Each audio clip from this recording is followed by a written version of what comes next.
लोकतंत्र बचाने के लिए दिल्ली में विपक्षी नेताओं का महाजुटान हुआ और लगभग 2 दर्जन विपक्ष की बड़ी बड़ी हस्तियां वहां पर एकजुट हुए और लोकतंत्र बचाने की बातों में कई बातें आई है। अब उसको लेकर भाजपा तब भी कह रही है कि हम 400 के पार कर जाएंगे। तो इन तमाम बातों को लेकर अभी बात करेंगे। करुणा सागर जी हैं, राजद के राष्ट्रीय प्रवक्ता हैं, तो उनसे अभी जरा हम जानेंगे लोकतंत्र बचाने के लिए यह जो महाजुटान हुआ है दिल्ली के रामलीला मैदान में, उसको लेकर कैसे देखते हैं सर? सबसे पहले तो रविकांत जी, अभी 10वीं का जो रिजल्ट आया है और जो बच्चे उसमें अच्छा परिणाम लाए हैं, उन सभी बच्चों को, उनके माता पिता को, उनके अभिभावकों को, उनके शिक्षकों को मेरी शुभकामनाएं। अच्छा, आपने जो कल की रैली की बात की, तो इसके देखिए 2-3 पहलू हैं। पहली बात कि ये एक तरह से जो एक नैरेटिव बनाने की कोशिश की जा रही थी, एक इस तरह से दिखाने की कोशिश की जा रही थी कि इंडिया गठबंधन बिखर रहा है और गठबंधन में एकजुटता नहीं है। तो रामलीला मैदान, दिल्ली का रामलीला मैदान, वही ऐतिहासिक मैदान जिसमें इतिहास को परिवर्तन करने वाले कई आंदोलन वहाँ शुरू हुए हैं, उसी रामलीला मैदान में इतना बड़ा महाजुटान हुआ। और इसमें जो बातें कही गई वो बहुत महत्वपूर्ण है। आपने कहा 400 पार की बात, इसके लिए ममता जी ने बहुत सही कहा। उन्होंने कहा कि ये 200 पार करके दिखाएं। और हमारे नेता कल माननीय तेजस्वी यादव जी ने जिस तरह से भाषण दिया और जिसकी चर्चा आज पूरे देश में है कि मोदी की जो सो कॉल्ड गारंटी है नरेंद्र मोदी जी की, प्रधानमंत्री जी की, वो बिल्कुल जुमला है, चुनावी जुमला है। और ये चुनावों के बाद इसको भूल जाया जाएगा। तो ये जो चुनाव जो भी होने जा रहा है, प्रक्रिया शुरू हो गई है, ये चुनाव मुद्दा बनाम मोदी है। हम जनता की, वो 400 पार की बात करते हैं, हम जनता की बात करते हैं, वो लोगों को विभाजित करने की बात करते हैं, हम मोहब्बत की बात करते हैं, वो लोगों को आसमान दिखाते हैं और हम लोगों को ज़मीनी हकीकत बताते हैं, रोजी रोटी की बात करते हैं, गरीबी की, बेरोजगारी की बात करते हैं, महंगाई की बात करते हैं। और यही आप अगर सभी विपक्षी नेताओं के भाषण को कल सुने होंगे तो सभी ने इसी आधार पर बातें की। सभी का केंद्र बिंदु नरेंद्र मोदी ही रहे, जो उनके लहजा था सभी का आक्रमण बोलने का। तो ये जो सीट बंटवारे को लेकर अभी हम बातें आते हैं, भाजपा ने लगभग अपनी सभी सीटों पर उम्मीदवार का ऐलान कर दिया है, उनके तैयारी में जुटे हुए हैं।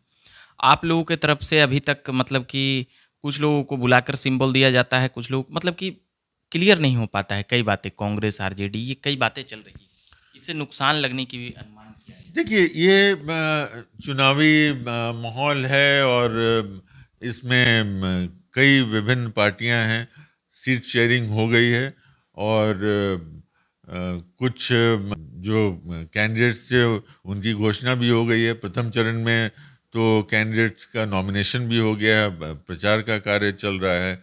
तो आने वाले, चूंकि ये बिहार में 7 फेज में चुनाव है, तो इसलिए कई बार ये जो सीटों जो उम्मीदवारों की घोषणा होती है वो फेज वाइज होती है और देखा जाता है, हर तरह के समीकरण को देखा जाता है, हम कैसे मजबूत से मजबूत होकर लड़ सकें ये देखा जाता है और ये देखते हुए किया जाएगा। इसमें कोई बहुत आश्चर्य की बात नहीं है और इसके लिए हम आपको आश्वस्त करते हैं कि समय पर सभी घोषणाएं हो जाएंगी। 2 सीटें बेगूसराय पूर्णिया, मतलब बेगूसराय कहा जा रहा था कन्हैया कुमार के लिए, कांग्रेस के लिए वहाँ पर मिलेगा सीट, मगर वो वाम दलों के खाते में चल गया। पिछले बार कन्हैया लड़ना चाहते तो वाम दल।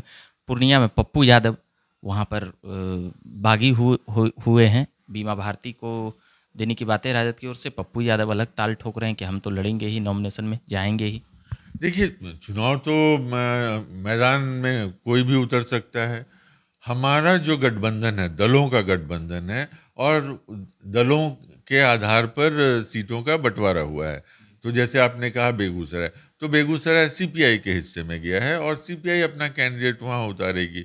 उसी तरह से पूर्णिया अपना कैंडिडेट उतारेगी। जहानाबाद जहानाबाद से अनुमान लगाया जा रहा है कि सुरेंद्र यादव और आपका मतलब ये है, सुरेंद्र यादव वहाँ से दावा कर रहे हैं, अभी तक ऐलान नहीं हुआ है। आपका भी वहाँ से सुनते हैं कि आ सकते हैं उम्मीदवार के रूप में, बातें उठते रहती है, आते रहती है। देखिए, आपने पहले भी जहानाबाद से मेरे लिए पूछा था, तो मैं आज भी उसी बात को दोहराऊंगा कि किसको कहाँ से लड़ाना है, ये पार्टी का जो शीर्ष नेतृत्व है वो डिसाइड करता है। जहानाबाद से मेरा लगाव आज से नहीं है, मेरी कर्म भूमि है, और जब मैं नौकरी में था तब भी हमने जहानाबाद के लिए काम किया है, आज भी कर रहा हूँ और आगे भी करता रहूँगा।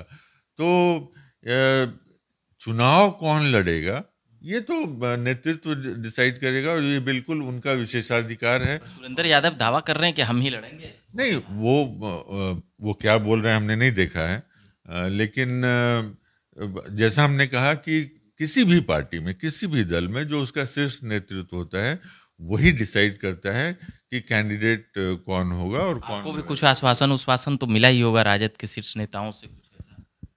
देखिए, राजद के शीर्ष नेतृत्व के साथ हम हमेशा मेरी चर्चा होते रहती है, क्योंकि हम विभिन्न जगहों में भी जाते रहते हैं, और जो हमारी फीडबैक होती है, जो हमारी समझ होती है, वो बताते हैं, उनसे दिशा निर्देश लेते हैं। एक प्रवक्ता होने के नाते पार्टी का क्या लाइन है विभिन्न विषयों पर, इसके बारे में हमेशा जानकारी लेनी होती है, और इसलिए ये चर्चाएं हमेशा चलते रहती, सतत चलती रहती हैं। इस बार अनुमान लगाया जा रहा है कि कई भूमियार नेता जो वहाँ पर क्षेत्रीय स्तर पर जो हैं घूम रहे हैं, वो लोग कह रहे हैं कि नाराज हैं एनडीए से, मतलब कि सीधे तौर से कहें भाजपा जदयू, और जदयू के जो उम्मीदवार हैं वहाँ, इससे वह अपने हक और दावेदारी की भी बातें कर रहे हैं। इसको कैसे देखते हैं? देखिए, मैं इन मुद्दों पे नहीं जाना चाहता हूँ। पहले तो कौन चुनाव लड़ना चाहता है, इंडिपेंडेंट लड़ना चाहता है, पार्टी से लड़ना चाहता है, वो तो सबका अपना अपना अपनी अपनी सोच है। और जहाँ तक हमारे नेता का सवाल है, वो हमेशा से सबको साथ लेकर चलने में विश्वास करते हैं। हमेशा कहते हैं कि हम जात की नहीं जमात की राजनीति करते हैं। तो उनका उनका जो विजन है, और मैं नेता के विजन को शेयर करता हूँ, इसीलिए प्रवक्ता हूँ और इसीलिए पार्टी में हूँ, क्योंकि वो उनके जो सपने हैं वो मेरे सपने भी हैं, और उनके सपनों को साकार करने के लिए ही मैं कटिबद्ध हूँ। और मैं अपने स्तर पर हर वो कोशिश करता हूँ कि जो हमारे नेता के सपने हैं वो जमीनी धरातल पर उतरे। वैशाली लोकसभा, आखिरी सवाल रहेगा। वैशाली लोकसभा से मुन्ना शुक्ला को देने की बात हुई है। बीजेपी के ऑफिशियल अकाउंट से उन्हें बाहुबली के तौर पर काफ़ी चीज़ें उनके बारे में बताई गई है। इसको कैसे देखते हैं? देखिए, चुनाव में इस तरह की गिरावट नहीं होनी चाहिए। इनफैक्ट आपने देखा होगा कि जिस दिन चुनाव की घोषणा हुई थी, उस दिन मुख्य चुनाव आयुक्त ने भी काफ़ी विस्तार से बोला कि चुनाव में धीरे धीरे हम लोग देख रहे हैं कि जो चर्चा का स्तर है, वार्तालाप का स्तर है, प्रचार का स्तर है, वो गिरता जा रहा है, और वो हमारे लोकतंत्र के लिए चिंता का विषय है। तो किसी पर व्यक्तिगत लांछन लगाना, व्यक्तिगत चीज़ों पर बात करना, जैसा हमने कहा, हम मुद्दों पर विश्वास करते हैं, मुद्दों पर लड़ने पर विश्वास करते हैं, और जनता की आवाज़ है, जनता की आवाज़ बने रहना चाहते हैं। तो ये हम बात कर रहे थे अभी राजद के राष्ट्रीय प्रवक्ता करुणा सागर जी से, राजद को और जो लोकतंत्र बचाने की बातें रामलीला मैदान से हो रही थी। एक छोटा सा सवाल रहेगा सर, लोकतंत्र बचाओ, रामलीला मैदान से अरविंद केजरीवाल ने, जो नेता आज उनके फेवर में खड़ा है, लगभग 10-11 साल पहले 2012-13 की बात करेंगे तो अरविंद केजरीवाल वहीं से उन लोगों का काला चिट्ठा खोलते थे, और आज वही लोग उनके लिए खड़ा हैं। यह राजनीति के चक्र को कैसे देखते हैं? देखिए, आज देश के सामने एक खतरा है। जिस तरह से सरकारी एजेंसियों का दुरुपयोग हो रहा है और जिस तरह से भ्रष्टाचारी लोगों को भाजपा अपने गोद में समेटते जा रही है, जिस तरह से लोगों को प्रभावित किया जा रहा है, प्रलोभन दिया जा रहा है, दबाव डाला जा रहा है। और अब तो आप भी पत्रकार हैं और देखते होंगे सोशल मीडिया में कितने ऐसे मीम्स हैं और ये हैं कि किस तरह से इन एजेंसीज का दुरुपयोग हो रहा है। इसके बारे में तो इतनी चर्चा हो गई कि दोबारा उसमें कोई ज़रूरत नहीं है चर्चा करने की। तो वहाँ से कुछ रास्ता निकलेगा रामलीला मैदान से? बड़ा सवाल ये है। रामलीला मैदान से कल जो आवाज़ निकली है वो देश को आंदोलित करेगी और ये हमारी आखिरी मीटिंग नहीं है। इसके पहले पटना में 3 तारीख को मीटिंग हुई, कल रामलीला मैदान में हुई और इस तरह की मीटिंग्स आगे भी विभिन्न जगहों पर होगी। जनता की बात को जनता के सामने पुरजोर ढंग से रखेंगे। चलिए, तो अभी के लिए हम इतना ही कहेंगे, विराम देंगे। बाकी आप देखते रहिए झकास भारत। मेरा नाम रविकांत हुआ। धन्यवाद।